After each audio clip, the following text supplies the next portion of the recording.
This weekend, we've been journeying through the book of Ephesians with the goal to realign power, to look at how we've taken a false view of power that our world abuses, and to reanalyze what it looks like to use God's power.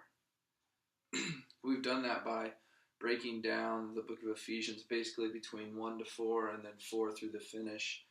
And my goal tonight, in the short time that we have outside the fire, is to help us analyze where we're at in understanding our alignment of power. And so as we do this, as I was even preparing for the lesson and looking at how I even use power, there was one example that continued to pop back into my mind.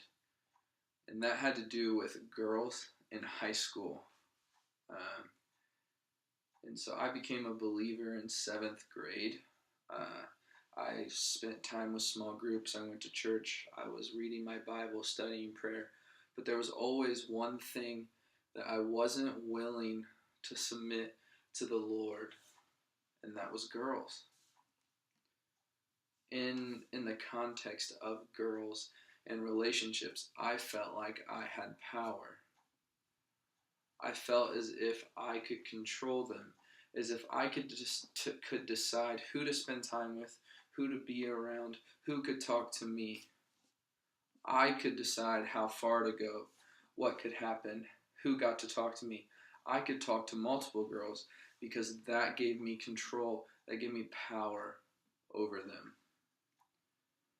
And as I was journeying through Ephesians, preparing for our message, that continued just to pop back up into my head. Continued to make me think about how I have abused power in my own life.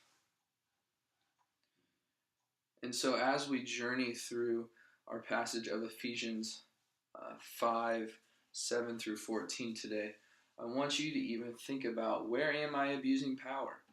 It would be silly of us to navigate through our weekend without giving you the opportunity to actually look at where your power is.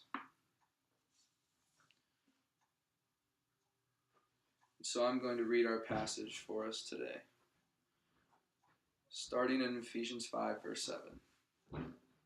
Therefore, do not become partners with them, for at one time you were darkness, but now you are light in the Lord. Walk as children of the light, for the fruit of light is found in all that is good and right and true. And try to discern what is pleasing to the Lord. Take no part in the unfruitful works of darkness, but instead expose them. For it is shameful even to speak of the things that they do in secret. But when anything is exposed by the light, it becomes visible. For anything that becomes visible is light. And so as we read through our chapter, part of our chapter today, I believe there's 3 assumptions Paul makes here. And those 3 assumptions will help us look at how we are using power, or even if we are in power. And so I believe the first part, the first assumption that Paul makes comes in verse 7 and 8. He says, therefore, do not become partners with them, for at one time you were darkness, but now you are light in the Lord. Paul makes the assumption that we are light. He automatically assumes that he assumes the audience he is writing to has already accepted the Lord, has already submitted their life to the power of the Lord. And so if we want to continue on this journey of realigning power, we have to first ask ourselves that simple, but yet life-altering and changing question. So the first assumption, the first question I think we need to ask ourselves is, are you in the light? Have you submitted your life to the transformational and powerful work of Jesus? So I want to give us space here, even around the fire tonight, just to think and ask ourselves that question: am I in the light?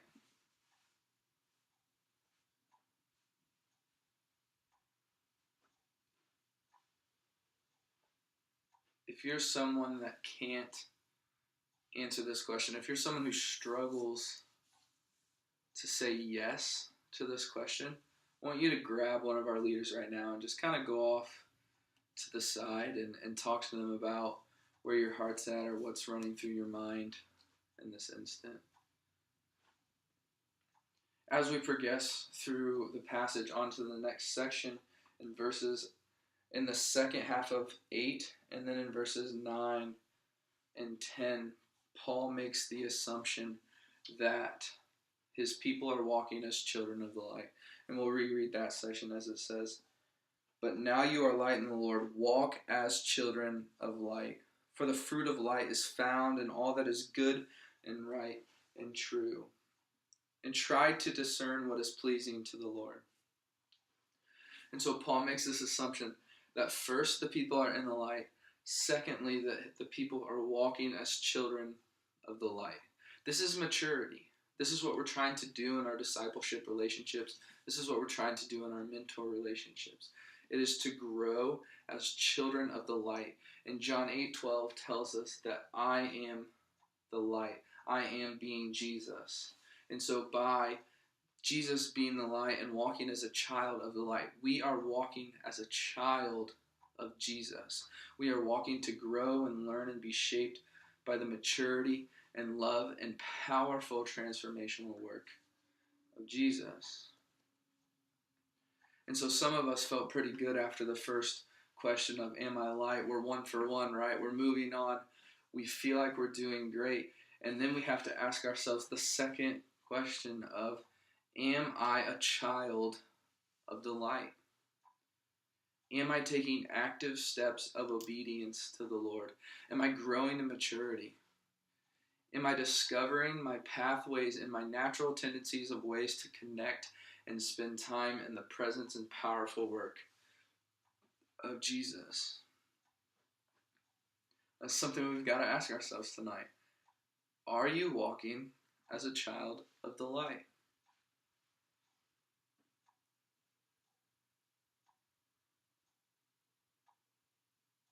If you're someone that is struggling to see where this is overflowing into your life, or struggling to understand even what that looks like, I want you to just think of some people that you can connect with, whether it's an older believer or it's a pastor on our staff, or maybe it's an upperclassman on the retreat with us. But I want you to think of someone and pray about someone right now that can step into your life and can help you and walk alongside you to become a child of the light. But the reality is, too, it can't just be with someone else. And so you also have to look at and think about ways that you can step into the transformational work of Jesus when it's just you and him. And that always begins with the act of prayer. And so we have different prayer meetings set up throughout the week, but we also have resources and availability and people willing to meet with you to teach you how to connect with the Lord through his language he's given us. And so I want you to, as you think about these aspects and these ways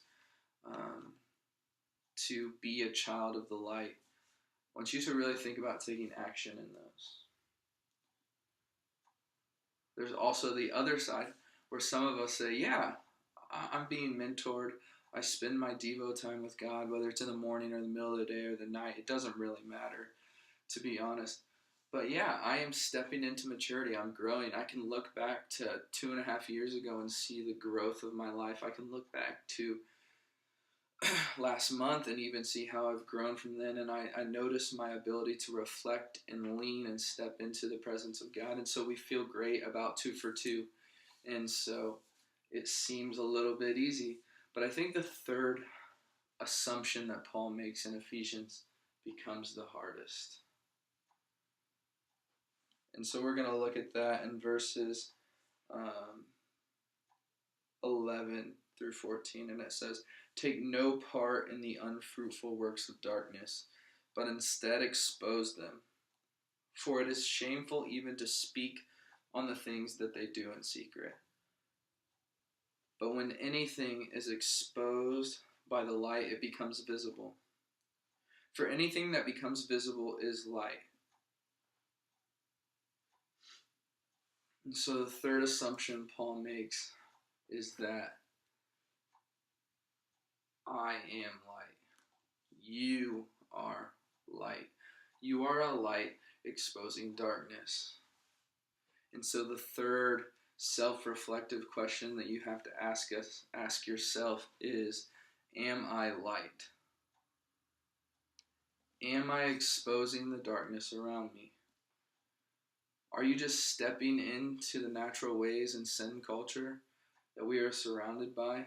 Do we look any different than the people around us? Am I light in those areas?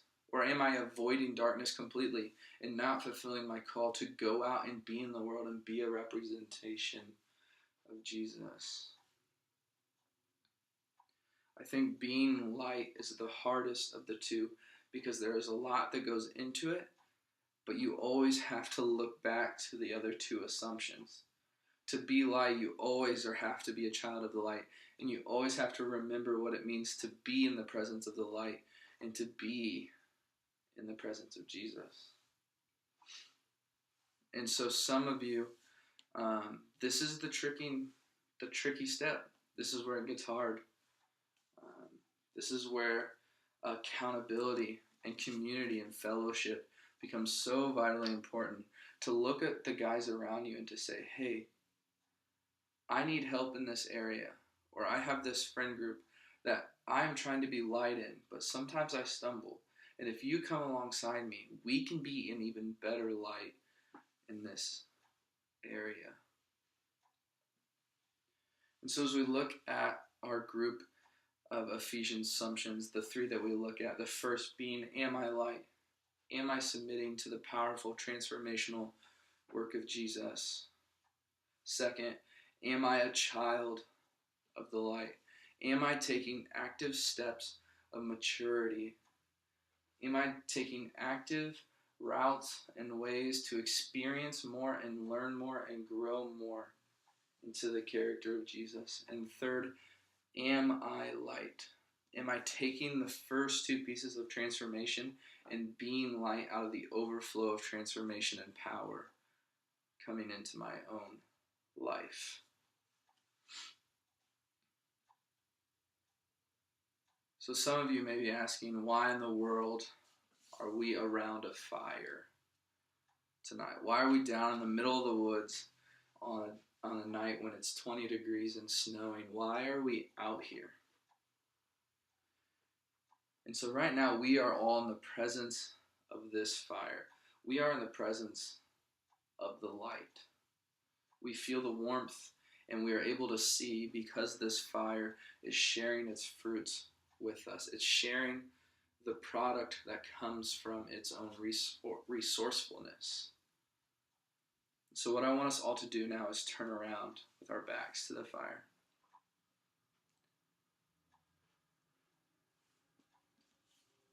Around us is darkness.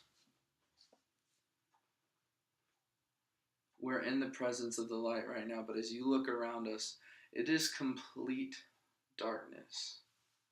And the reality is, no matter how much we analyze where we are, no matter how much we learn about power and the transformational work of Jesus, if we do not go and build our own fires in the darkness and become all our own individual resources of light,